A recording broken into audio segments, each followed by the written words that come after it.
I see myself as an artist. So just like if you think of like a guy like Picasso or, you know, these famous painters, they paint different pictures based off of their emotions, I would assume. So I would just call myself an artist.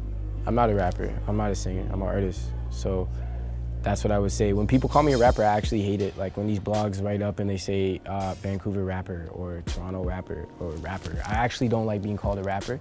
I don't like being called an R&B artist.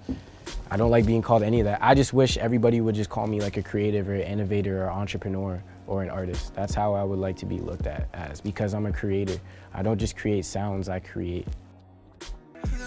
Right now, I need a pipe right now. I'm on a mission, I'm getting the vision. No way I can stop right now. It's time to the essence, but time for relations, cause I ain't got patience. Growing up in Toronto was cool.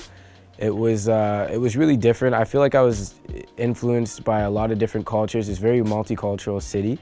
So I would say growing up in Toronto kind of molded me to be a multifaceted human being. You know, I'm kind of open to different cultures. I know how to adapt to different places because of growing up in Toronto. If I'm in a group with Indian people or in a group of Chinese people or white people, I know how to behave and conduct myself because of growing up in Toronto. It kind of made me different because I don't think anybody's lived the life I live, or nobody's me, you know? So like, as long as I'm being genuine to myself, I'm gonna be a different artist.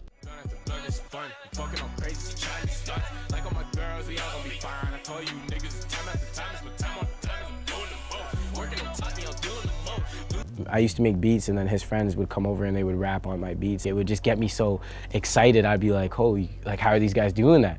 You know, like how are they coming up with full songs on stories of things that are going on just off the top? So I was always so interested in not being the guy. I wanted to be the guy that had the attention on them. In order to do that, I felt like I had to use my voice to talk about what was going on.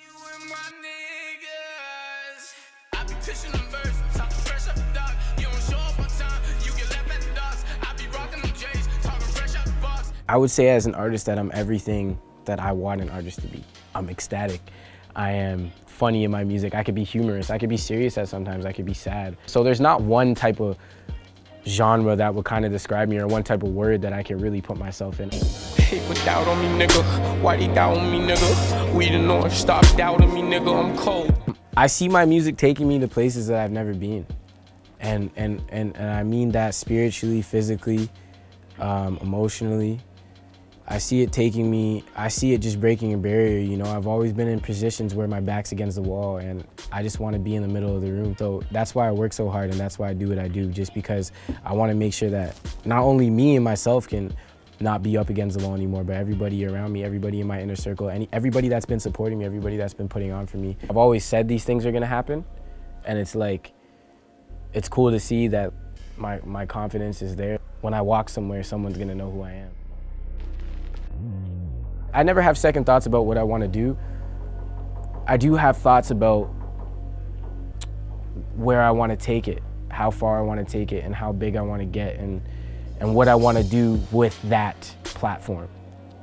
So it's not necessarily second thoughts on whether I want to continue to entertain, but it's necessarily second thoughts on how I want to inspire.